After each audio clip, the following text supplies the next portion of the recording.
cool on your retreat. Yeah. So I'm going to be hosting my first retreat in almost 16 months, and it's going to happen in a place called Forest Knoll, California. So more about it later.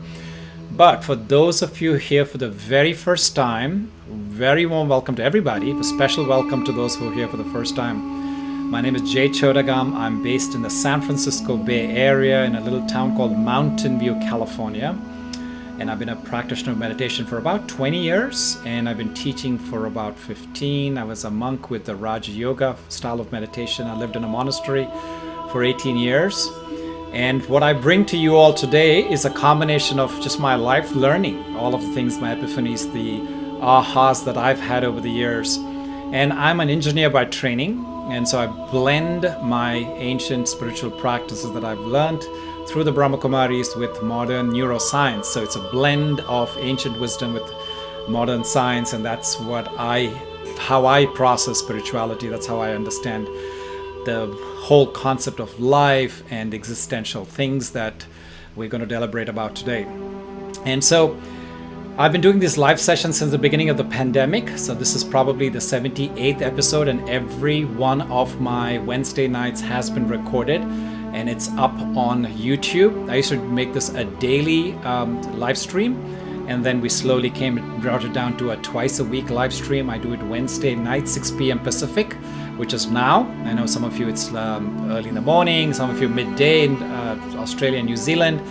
But so my other session is at 9 a.m. on Sunday mornings, Pacific time, which is midday in the East Coast.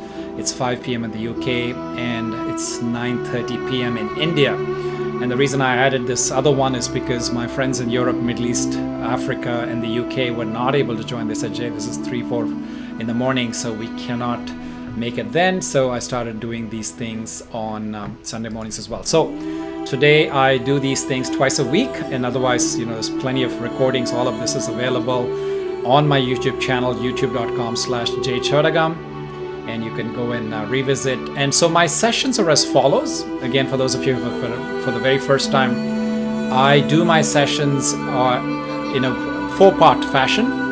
The first is breathwork. So bring all of our attention from wherever it is outside, just kind of bring it inside. Then there's going to be meditation, there's some storytelling or poetry reading, and then followed by some Q&A. So we really want to go deep into understanding the subject. So Robert saying, I'm here for my weekly J. J makes my day. There's a nice ring to that. Thank you, Robert. Nita says, I'm here for you because you did a talk on COVID. It was good. Oh, thank you, Nita. Pilar says, the universe has been throwing unconditional love in my face this week, meaning I need to listen and learn. So here I am. Indeed, we're all here to learn. As I'm talking, it's just channeling the divine wisdom through me. So I'm listening as I'm talking, as well as I'm channeling this beautiful music that you're going to be all dancing to for the next 45 minutes or so. And let's see. So Stephanie's saying, discovered self-healing. Yes. Doris is here. Oh, thank you, Doris. It's because of you. Nita says, that's how I stumbled on you. V says, here for growth, learning practice, the knowledge and wisdom you share. Thank you, Veena. I appreciate it. Jay says, my favorite hour of the week. Oh my God. Thank you, guys. It means so much. You guys are my soul tribe. You guys have been the reason that I was able to get through this pandemic with joy, really. And just the questions, the comments, the conversations, the meditation, you showing up every week, it means so much to me. And then, the conversations that we have, even when I'm not live, right? So you all are part of my soul tribe. So we have a circle for those of you folks who are here for the very first time. I have a circle on this app. It's called Meditate with Jay. You can go ahead and, join that and drop in your questions, comments, anything that we will not have time for, and also suggestions for what you want me to talk about next week, because these are topics that I just feel like it's I've taken suggestions from most of you, but the last 2-3 weeks it's been mostly about this idea of creating abundance, living the life that you want. It's about really manifesting the life filled with meaning and with unconditional love, which is what we're here to talk about today.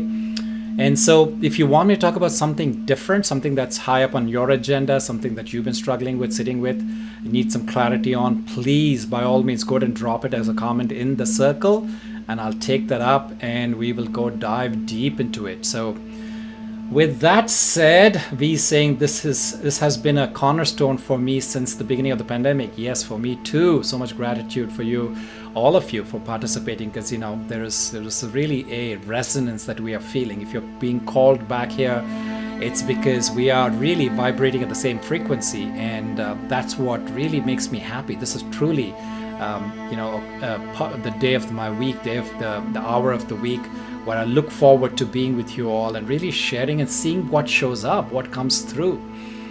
All right, folks, with that said, I invite you to, let's go into a breathing exercise. Today I'm going to teach you some really, really important breathing exercises that not just make your body relaxed, but it's also about your posture and your pain management. Okay, now you probably have not been taught about this, but deep diaphragmatic breathing is so important to the way you hold up your body. It's so important to the way that you're feeling tightness in different parts of the body, like for example, shoulder, your back, your upper part of your muscles over here, just around the neck, and also even in your head.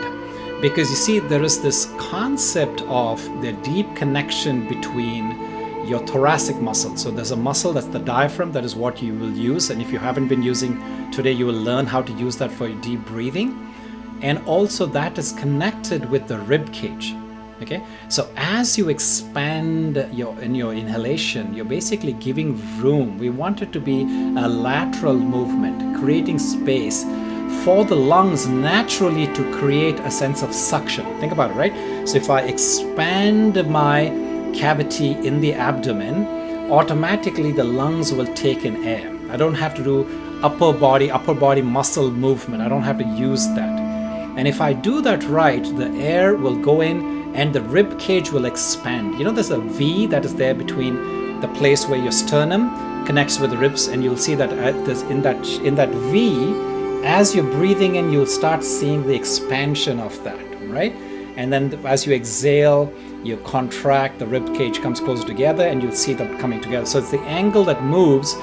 That is what is helping you to take an inhalation. And when you do this right, your diaphragm is connected with your rib cage is connected with the spine is connected with the head.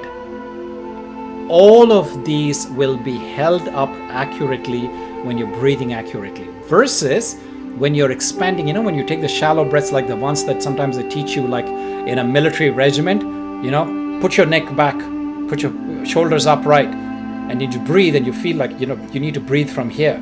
And some of us may have been taught that at an early age, and that actually creates stress in the body.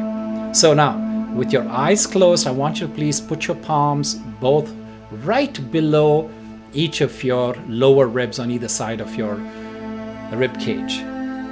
And as you're breathing in, I want you to notice that it is the belly that's expanding. And I want you to see how that angle I was talking about in the rib cage, how that opens up.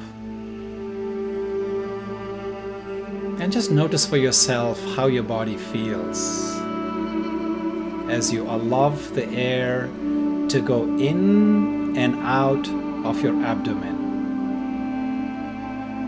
using your diaphragm to initiate the inhalation and the exhalation.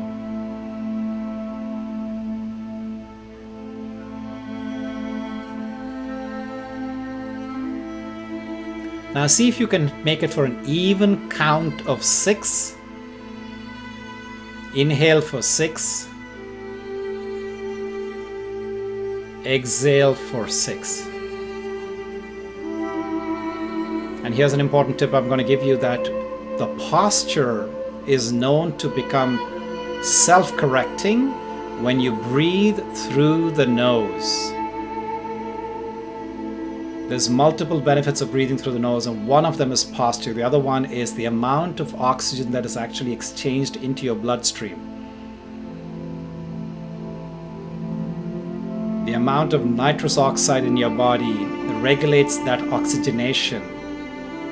And the nose has a way of regulating that transfer, that percentage, so that you are nourished. Every cell of your body is receiving the vital prana.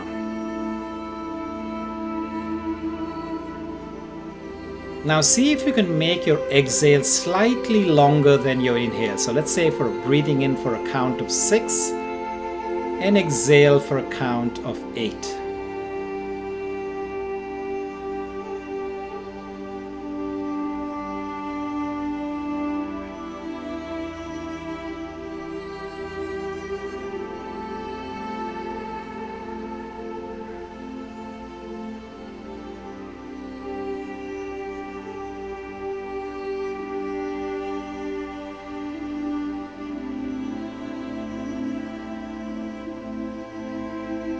Making sure that you're breathing in through the nostril for a count of 6 and exhaling for a slightly longer through the nostrils for a count of 8.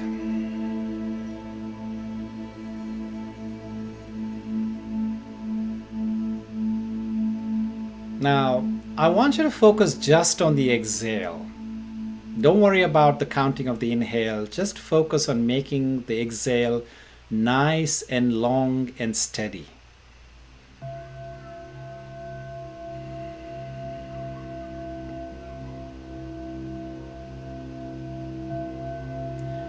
This automatically prepares the body, the thoracic cavity, to take in the air that it needs.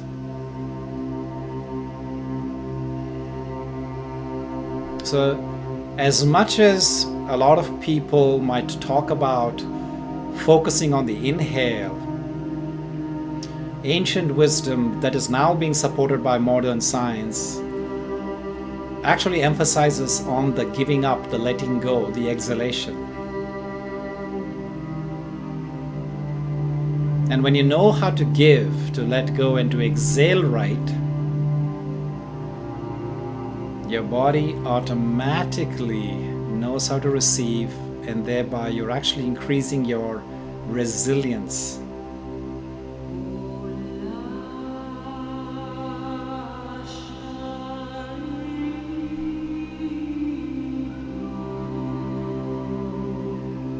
Now see if you can add a 3-second pause. So we're breathing in for a count of 6, pausing for a count of 3, and exhaling for the count of 8.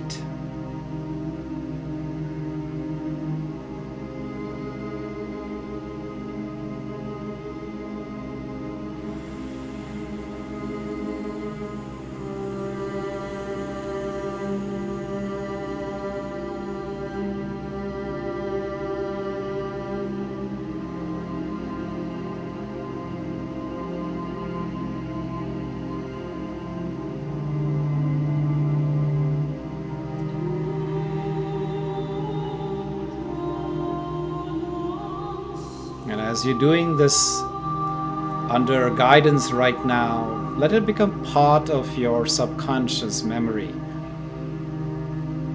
Let this practice make you perfect such that you breathe nice and deep like this, which activates your parasympathetic nervous system, which automatically, this is your relaxation, your healing, your rejuvenating part of your nervous system.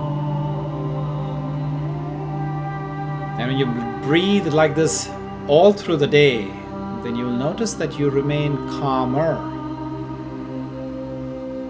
more present.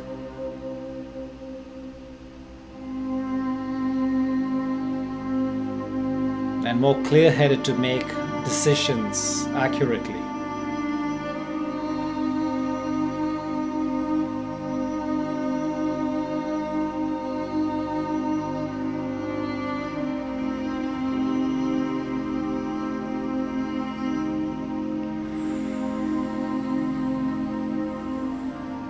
Thank you, Jocelyn, for sharing that you were in a choir for 4 years in high school, and the exercises that you were taught was similar to what I'm teaching you now. Thank you for reiterating that. So I would like for you to please continue this form of breathing as I lead you into the meditation exercise for today. You don't need to do anything different, just continue your inhalation and the exhalation with the pause in between, just as you're doing right now. And I will quietly transition into moving from the cavity and the expansion from the thoracic region and using the diaphragm into matters of the heart.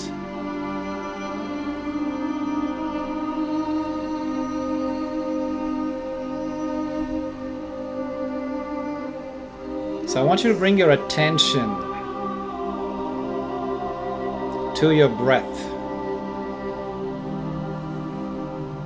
following the air as you're taking in these inhalations through the nostrils, noticing the air fill in through the larynx into the bottom of your lungs.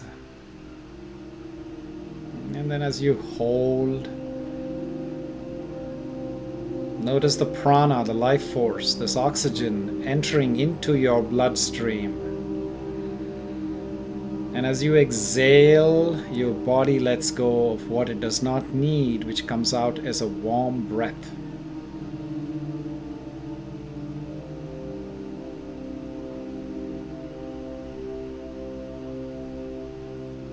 Watch this rising and falling of the abdomen.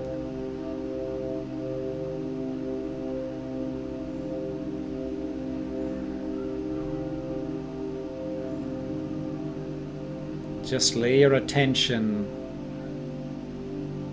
on the rise and collapse of your abdomen.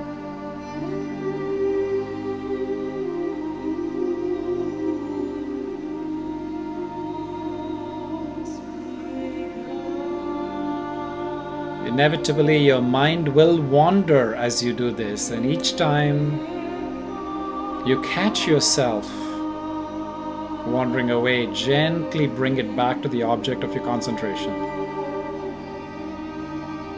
Just as a butterfly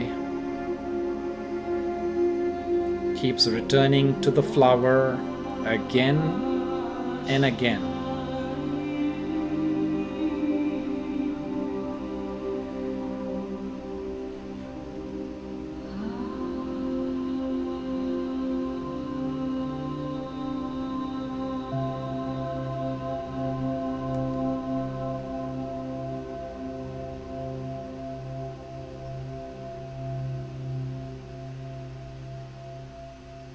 In the freshness of the present moment, the past is gone, the future is not yet born.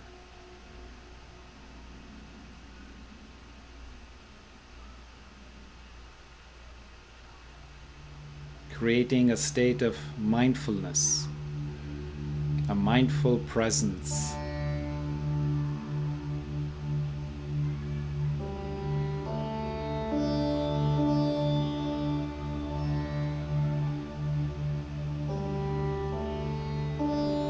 And if one remains in pure mindfulness, the distressing, disturbing thoughts that arise just go away. They just disappear, fade without leaving a trace.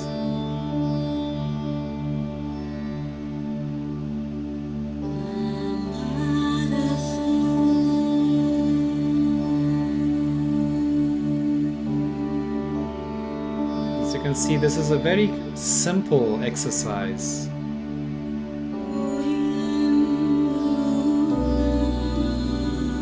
When you give a monkey a tree, the monkey goes up and down till he becomes tired, and then he finally rests. And that resting, insight finally awakens.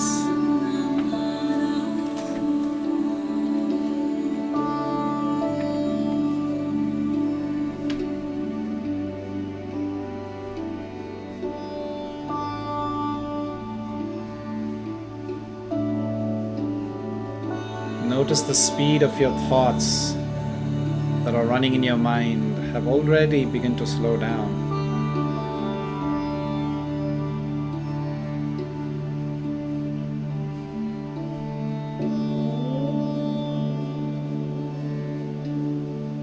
If your mind ever wanders, gently bring it back to its object of attention, which is your belly, the rise and fall of your abdomen.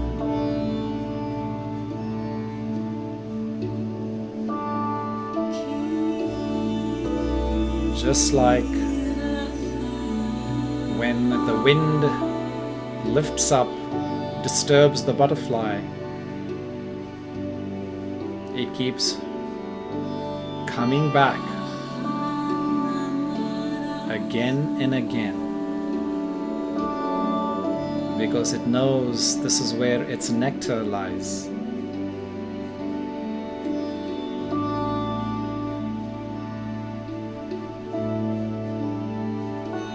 Notice if you can see and feel the presence of that sweetness, the presence and the sweetness of being here in the now.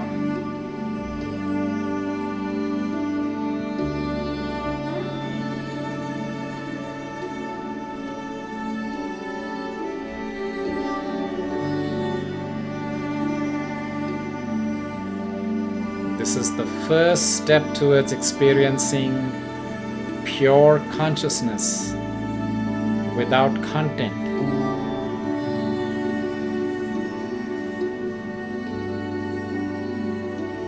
Notice your headspace becoming clear.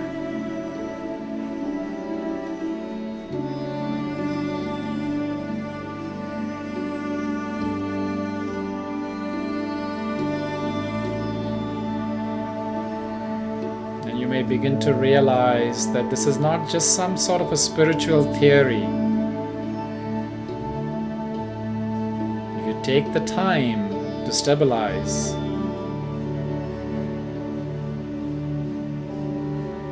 and let the mind settle, you can experience this too.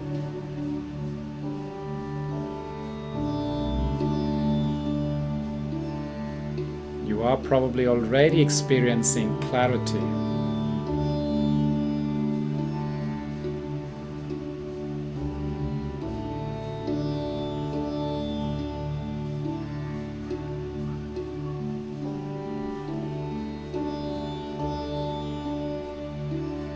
It is through this unconditioned aspect of consciousness that we can transform the content of mind.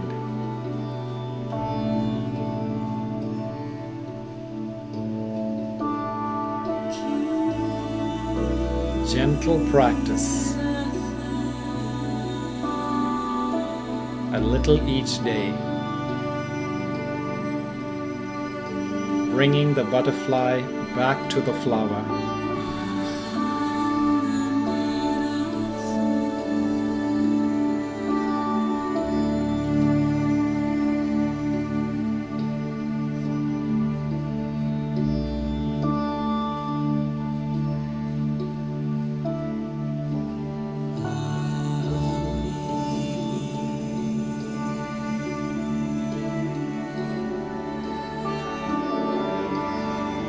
While doing this, you are conserving precious thought energy.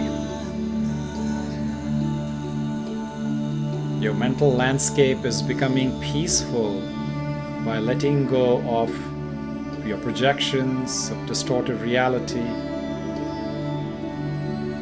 about people around you or events that happened in the past or what might happen in the future.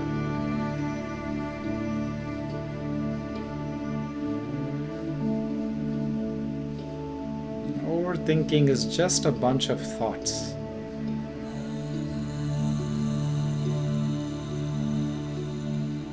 It's just a product of your mind.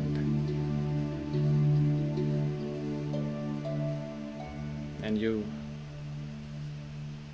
surrendered that, you traded it in for just being.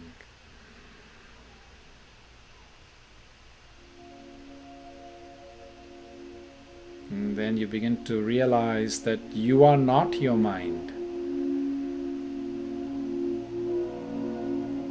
Just as in the same way as the clouds are not the sky.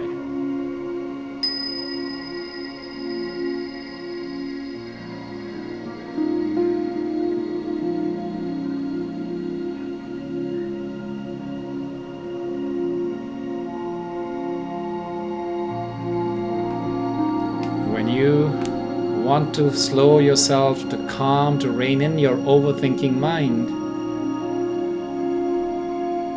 all you have to do is stop adding wood to the fire and just watch.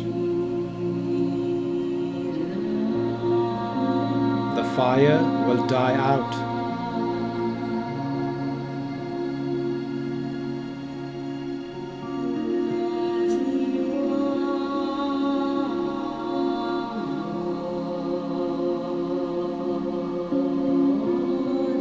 Likewise, overthinking will just vanish away without being forcibly repressed.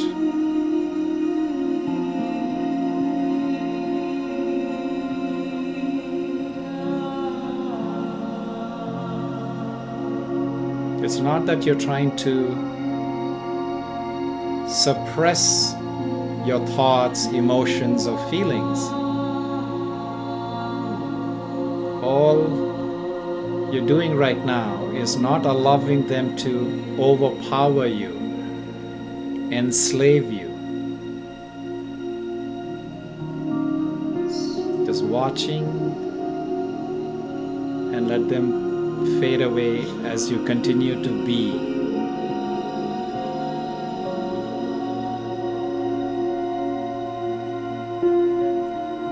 In the state of sweet presence.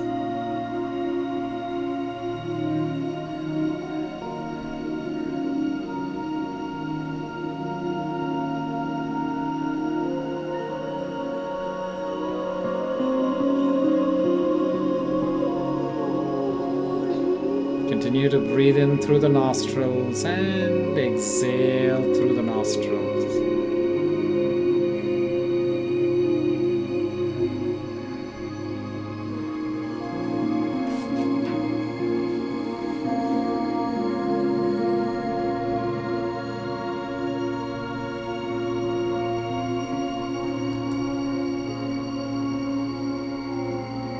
And as you continue to stay in that state of clarity, I'm going to share with you a Siberian myth. It's called keeping the smoke hole open. In the Siberian myth, when you want to hurt someone, you crawl into their tent and close the smoke hole. It is said that way God can't see them. Close the smoke hole and you break connection to the divine world.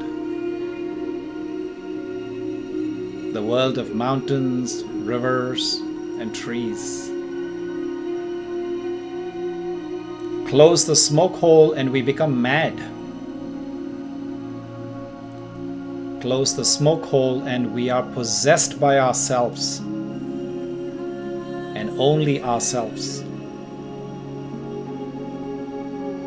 Close the smoke hole and you have only your neurosis for company. Well, enough of that.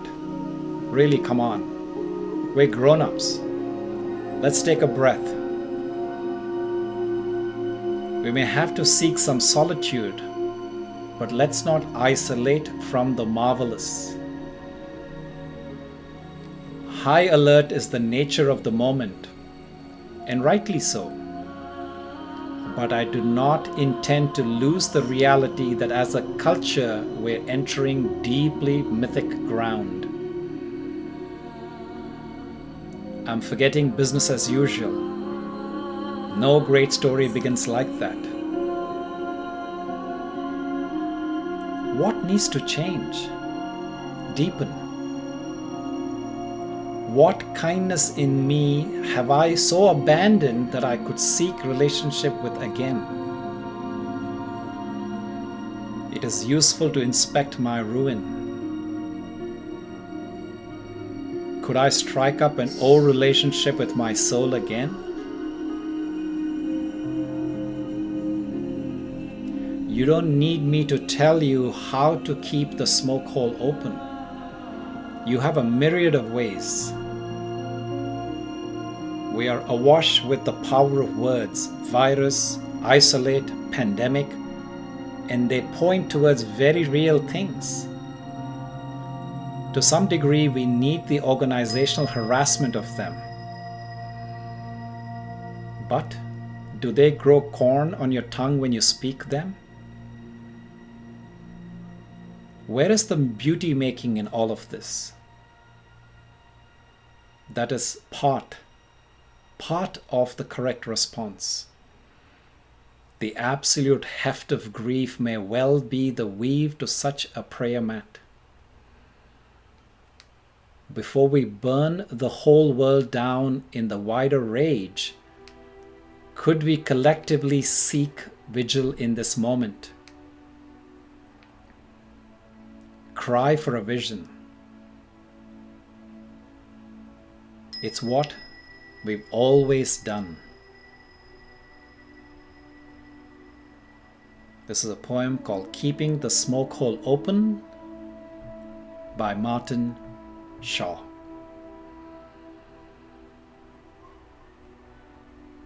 So let that trickle in, folks. In what ways have I closed my smoke hole? And what ways can I go ahead and reopen it?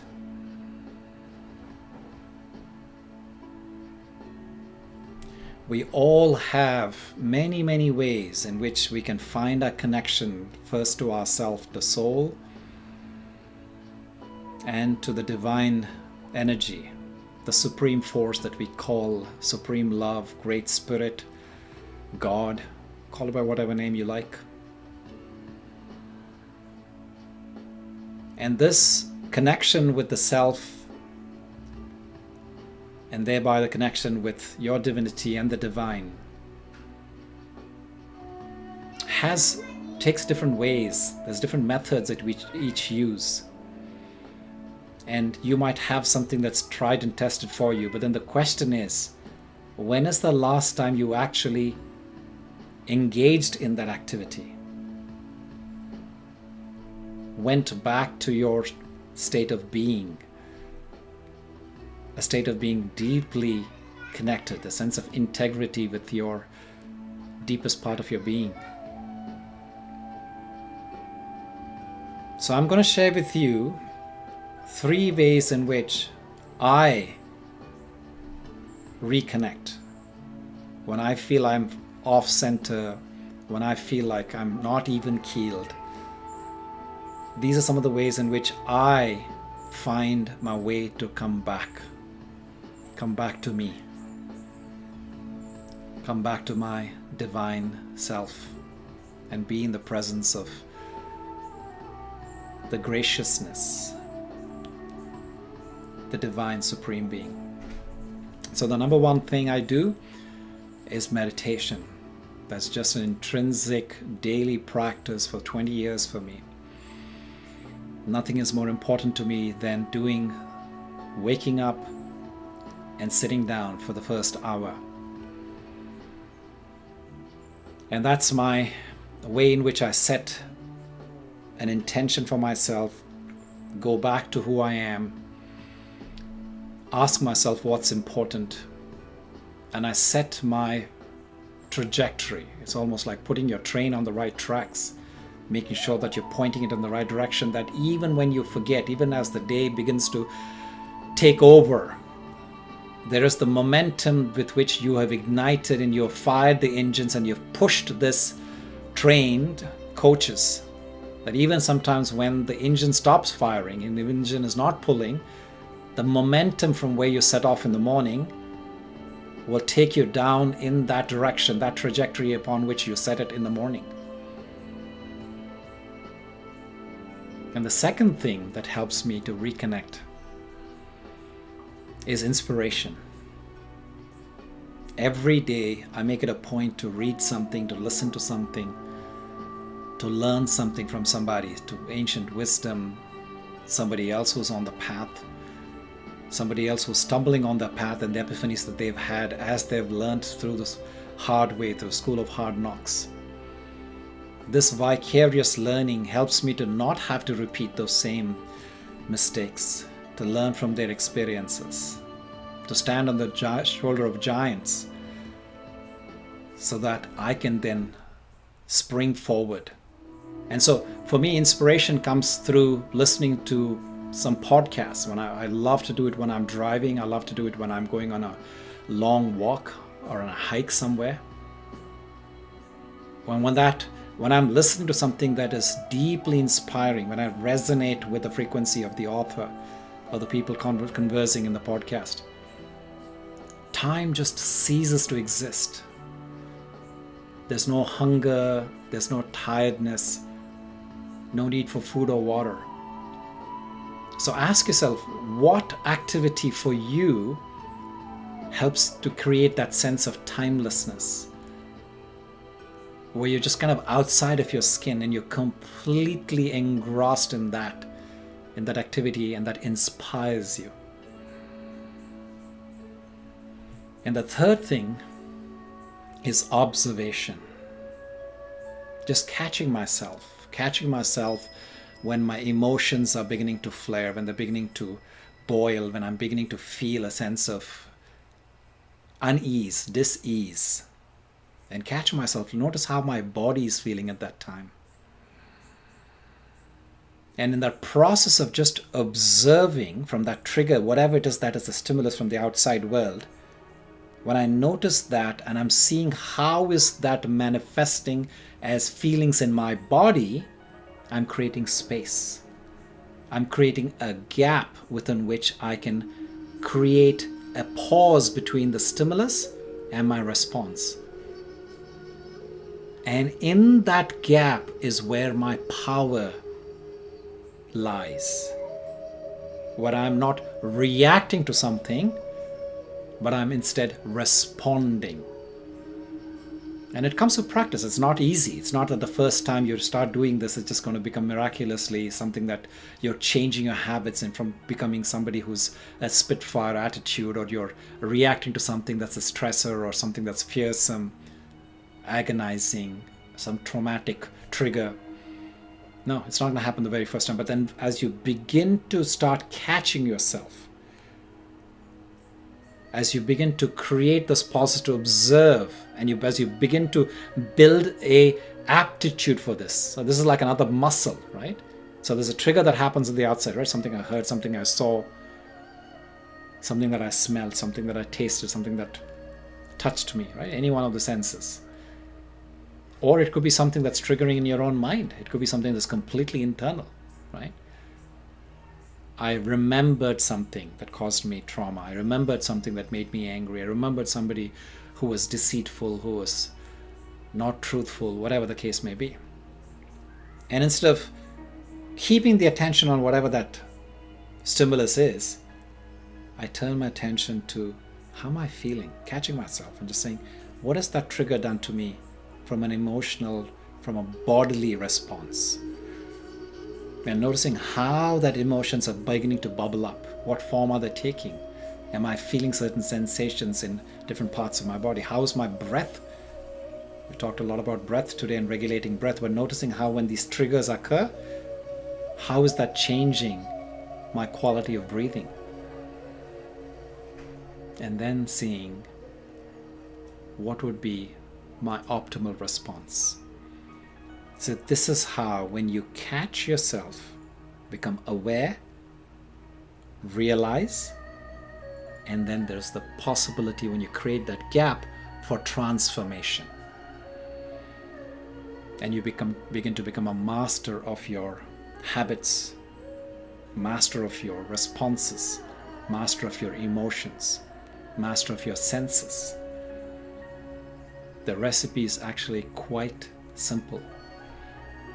Simple, but at the same time, takes practice. Keep repeating this. And you'll notice before you know it, you've become somebody who is able to create responses exactly the way you choose to. So I want you to please share what are some of the ways in which you have found the things that work for you to open your smoke hole. All right, so I'm going to see this couple of comments here. Anastasia is saying, thank you, Jay. Wow, what a gift to have shared with us. What power in the Siberian myth. Thank you for the meditation and sharing your light. Indeed, Anastasia, this is just something, like I said, you people give me the opportunity to bring up these beautiful stories that I come across. There's so many things that I get inspired. Like I said, I have this daily practice of reading something, some inspiration, some talk, some message, some podcast, book, mostly audiobooks, right? And so here's a beautiful way on Wednesday night for me to share these things. And in every one of my 77 episodes, you will hear something like this. There's some story, there's some poetry, there's some my personal experience that I share with you. And to me, that makes it real, right? So stories are just such a powerful way to take a concept that is so ethereal, right? Just something, a figment of the mind, and bring it into real life experience. And this is one of the beauties. As we share stories, as we share poetry, as we share our struggles, we're able to learn from each other's experience vicariously without having to spend the energy and the trauma and all of the time that takes to go and relive that. Right? So that's the beauty of sharing. And that's something that has been existing for centuries. Right? Storytelling is one of the most powerful techniques. Storytellers in all ages in the past have been some of the most powerful people, right, that have shaped humanity. Because people can learn and they can retain stories much more than they can retain facts and data and information tidbits. So Janet says, go for walks with my gunner when I feel overwhelmed. I catch out beautiful the outdoors, really. So who's Gunner? Gunner's your dog, I'm assuming? I don't know, maybe it's something else. Maybe it's your cat, maybe it's your parrot, who knows? What's Gunner, Janet? Anastasia is saying, you have now inspired me to share it at the campfire during the Vision Quest supporting camp. Indeed, that's what campfires are for, right? Think about it. All is said and done, at the end of the day, you're sitting around, right? Nowhere to go, right? You sit around and you're making your marshmallows, what have you. Somebody's playing the guitar music, or just playing, music like I'm playing on my speakerphone, Bluetooth, we've got all of that. And that's what we do. We share stories, right? We share experiences and go around the fire and see, to be amazed what kind of stories that people have to share. And sometimes, people say that they don't know stories, they don't have anything, they can't remember what to share. But once you start sharing, when somebody starts sharing, something will trigger everybody's memories and something will come up and say, oh my God, yes, I've been through that too. And that's the beauty of storytelling. That's the beauty of sharing stories, because you see, we're all on similar journeys. No matter how different we think we look and we feel, how we pray, what we eat and what we believe in and our sexuality and all of that, our human journeys are more similar than they are dissimilar. So that's another beautiful thing about storytelling, is that you can feel a sense of resonance and says, yeah, I know that feeling, and therefore I can learn this from his or her choices. Dahlia saying, do you meditate in silence each morning, or do you listen to music, mantras, guides, voice sometimes? Okay, so Dahlia, I don't have a one size fits all. I can't say that, one day is going to be similar to the other. I just try to feel into it. Some days I really want my quietness. I really want my silence. And some days I feel like I need the inspiration of, there's a playlist. I always keep a playlist. And I also keep a playlist of my favorite meditation teachers from around the globe. I have a very eclectic taste, and it's really, it's your DNA, right? It's the DNA of your soul, and there's certain people that speak to that. And these are usually very, very long-term meditators, 40, 50 years into meditation. And some of them are alive, some of them are not, but they've left their beautiful footprints for us to re-listen, to revisit. And so I go back to that.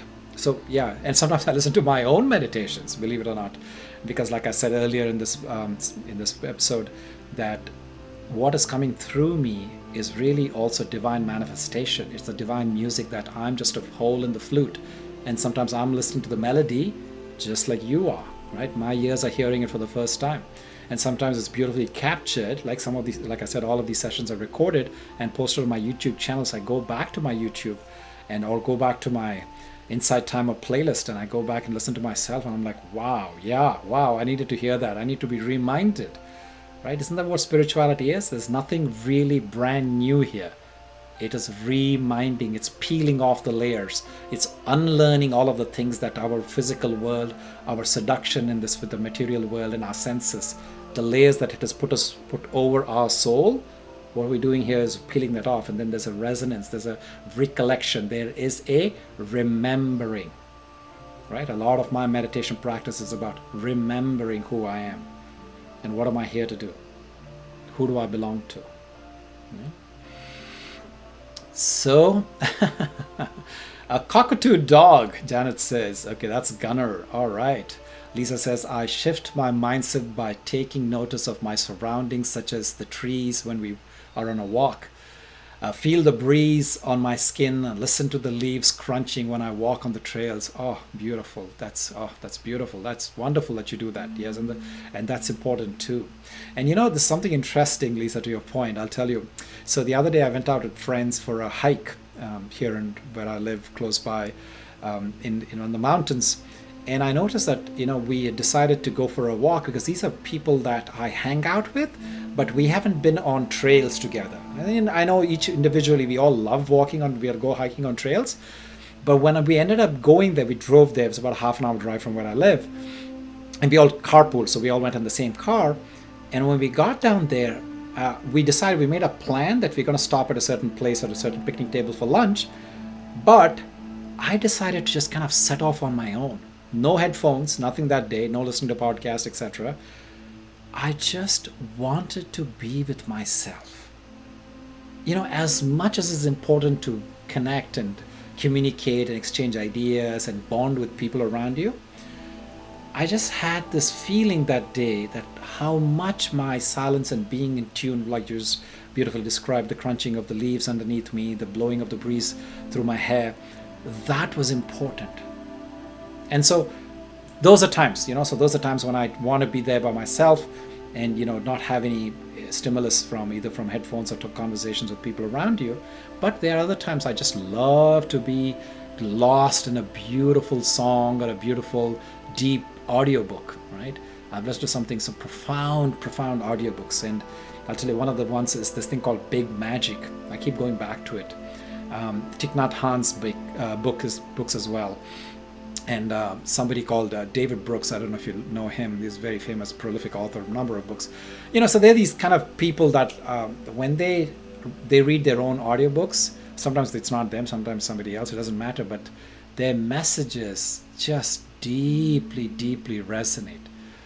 There's something about, I think we're all in different phases of our journey, right? We're all in this eternal journey through time. But then even in that journey, we're all at different stages, right? I really believe that with souls, we have come through different lifetimes, and having gone through different challenges and having gone through different learnings, that we are vibrating at a certain frequency. And sometimes you find other people who vibrate at the frequency, and sometimes these people not necessarily, they could be people, your grandmother, or you could be that old lady down the street. It could be the lady who's serving coffee or whatever it is, right? But there could be times when you find very rarely, you find authors or speakers or poets or singers that speak at that frequency, that write at that frequency. You know what I'm saying? So when you find that, it's very important to save that, right? Because that's your go-to, that's your opening of the smoke hole, right? That no matter how you may be feeling, that when you go to that particular piece, whatever that piece may be, it just helps you to reconnect. So folks, so share with me, what is it that helps you? What are those teachers, those poets, or those musicians, or your dog even, it could be, right? Those conversations. So Tekka says, sitting or walking barefoot in my garden and holding my crystals. Oh my God, I can totally see that. By the way, Tekka, you brought up a very important thing that I want to underscore: the idea of being in connection with Mother Nature. This whole idea of sophistication, right? So, and again, I'm just as guilty as anybody else. I'll be the first one to admit that when I step outside, more often than not, I'm wearing some sort of footwear, socks between my footwear and me, right? So many layers of disconnection. But it is shown in science, in ancient wisdom, of course, but also now in science, that there is an exchange of ions, this neutralization of some of your free radicals, right? That happens when you are actually in touch with the grass, when in touch with the mud, in touch with the sand on the beach, in touch with water that you maybe stepped in, that actually detoxes you, helps you to neutralize, right? Helps you to, gives you a great sense of calm, rest. And to add on top of that, if you have these pebbles, these stones, this gravel that you're walking on, that's a massage to those energy points in your feet. Some of you might have actually studied this. If you haven't, you might have gone to a foot massage parlor, and where you have the charts that shows every one of your body organs is connected with a point on your soles of your feet. So as you're walking with that reflexology, exactly, Tekka. So as you're walking barefoot, you're actually activating some of your systems that have been dormant for a long time.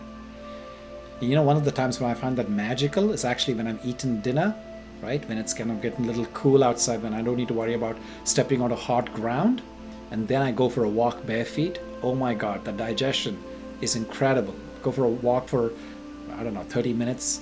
If you get lucky, you go for an hour. Your stomach is completely had digested the food. You come back, you're sleeping on a light stomach. What a gift. So thank you, Tekka, for bringing that up. And if you feel so called, I invite you to please make a donation, because that's how I'll be able to sustain all of the free workshops, the free audio tracks that you might have heard, and the ones that I'm working on that you will be hearing in the future. Right? So you support a beautiful group of people that support me in my work: my sound editor, my video person, my social media person, my website person, etc., etc. So thank you again for considering supporting all of that. And I mentioned at the beginning of this, somebody talked about being in Marin and Sonoma County. I want to share with you that I'm hosting my first in-person retreat after a 16-month hiatus, and it's happening July 4th weekend, which is about approximately 10 days from today. It's almost sold out. There's one seat that is available, and if you're free July 2nd to the 5th of July, we're going to be hanging out in Marin County at this beautiful retreat center in a place called Forest Knolls. All of that information is available on my website. You can go to my website, Find Within. That's FINDWITH.IN. So the period is before the IN is within the word Find Within. And there's a page called Retreat. So that's one thing that I'm doing. And I'm also offering one-on-one coaching. As you've seen after the last few weeks, I've been doing this group coaching kind of thing about manifesting the life you want, manifesting abundance, connecting with yourself, connecting with the divine, etc. So we can do one-on-one sessions. And the way you find those sessions is when you go to the bottom right corner of your screen now, you can see my little logo, my picture with the word live. You click on that. That's a way for you to find me. Also, there is my circle, like I mentioned. It's called Meditate with Jay on this Insight Timer app. So please go ahead and consider joining my soul tribe. This is my family. This is how we've been supporting each other through the last pandemic, all these months that we've been kind of isolated from everything else around us. We've had this beat that has been just steadily every week. We meet twice a week now. It used to be every day before at the beginning of the pandemic. But the Soul Tribe is just a beautiful way for us to keep in touch, ask questions, share things, etc., etc. So Jay, what are some of the podcasts that you listen to? So there is this one guy called, it's a like I said, it's a blueprint of my DNA that I seek out, right? It doesn't mean that that's going to work for you, but I'll share with you this one particular person. So I'm an engineer, like I mentioned to you at the beginning of this call. I'm a software. I've been in Silicon Valley for the last 17 years. So to me, technology, innovation, science is something that deeply excites me. I want to be at the cutting edge of technology in a way that's interesting, right? A lot of it it's about going back and finding validations to this ancient wisdom that has been documented in our books and the scriptures, etc., for thousands of years. So anyway, so there is this one particular scientist, serial entrepreneur that is here by the name of Naval Ravikant. And I listen to his talks, and he's got a Twitter account, and he puts out some things regularly. So that's one. Another one that I listen to is James Clear. So that's another author. I don't know if you heard or read of his book called Atomic Habits, which became a runaway New York Times bestseller. So he's one. I love Oprah Winfrey. I love the guests that she brings on to her Soulful Sundays, right? So that some of the people that I've actually heard for the first time was through her, and then of course I now follow them, such as one of the people that I listen to regularly who does his Monday night talks at Spirit Rock, which is not far from the retreat center that we'll be at in 10 days from now. His name is Jack Kornfield. I love Jack Kornfield stuff. I love John Kabat Zinn stuff. So these are some of the people that more often than not, I seek their wisdom. I have been listening to some of Muji's meditations lately. Although Muji is very, very different, I find that he takes me to the place of stillness like I took you to today, but there is no divinity in that. I mean, again, no judgment. It's just I'm telling you what I feel, and everybody has their own thing that they are most drawn to. So I like that sense of non-duality that he talks about. It helps me to get to the state of calm, but I need that warmth. I need that embrace. I need that juiciness of connecting with spirit, with divinity, with call it God, call it supreme consciousness, great spirit, whatever you want. And from that perspective, I almost, it's an interesting thing that you're asking now. I almost feel like my meditations, my own unique recipe. You guys know about that wake-up meditation that I teach, the one that it's on YouTube. It's also on Inside Timer. It's by far one of the most popular meditations. Not only that, because I'm saying this not just because you all like it, but I like that meditation practice, right? So sometimes I feel like I want to keep continuing to discover, explore, and then record and document my own meditations, which I always feel like, no matter I mentioned so many different teachers, they are great in their own right. They're great in their own method. But to me, I feel like at the end of it, there needs to be that powerful connection with the Supreme Being, right? That complete sense of oneness with Great Spirit, which is really, you're a part of the Great Spirit, right? But really soaking in that divine bliss, to me, is what makes it complete. That opens my smoke hole. And that's what I do at my retreats, folks. This is where I take people. That's why, some of you people have been coming to my retreats for years, and, it just keeps coming back to, you keep revisiting, and, we need that kind of time. I'm doing this for 4 days, but some of you know that I do the 1 week retreats in Yellowstone, in Japan, in Italy, in South America, and so on. So, by the way, I'm actually considering, again, going from one topic to the next, but I guess it's all related. I was just in the shower today. I was just thinking about that. You know what? The 4-day retreat, July 4th weekend is great, but I really want to go back to my 1 week formats. And I'm thinking, and I want you guys to give me a thumbs up, thumbs down, whatever you feel. What if I did one at Yellowstone? That some of you who attended this Yellowstone retreat that I did before the pandemic happened, and if you didn't attend, you probably saw pictures on my Instagram or my Facebook page or on my website, Find Within. What if I did a 7-day retreat, weekend to weekend, right? So we can do Saturday to Saturday or Saturday to Sunday, something like 7 or 8 days in Yellowstone, where really we go away from all of humanity, really kind of take time to really immerse, dive deep. And when I do my retreats, guys, it's a combination of just not meditation and yoga, but it's also we do nature, we go and see the wildlife, we go and see the geysers, and we indulge in beautiful, somebody talked about a fireplace and sharing stories at night. So we do bonfires and oh my God, the starlit sky at night, moonless nights is just something else, breathtaking. So I'm considering that. I'm considering going back to my rhythm, right? So if you all remember, before the pandemic, I was doing spring in Japan, uh, summer in Italy, fall in Yellowstone, and winter in South America, right? So I'm thinking like, this is perfect. After this Marin retreat in the summer, October, I'm looking for time. I'm going to contact that retreat center and find out what is their availability for 1 week in the month of October. And so, who's interested, or suggestions, even if that's not something that is going to work for you? What do you guys want me to do? What do you guys want me to do that's going to help you to really, blow open your smoke hole? Be with kindred spirit, eat sumptuous, organic, delicious, rejuvenating meals, and going for long, long walks in the woods, and then having deep conversations and things like that. So I'm very curious to hear what you guys think.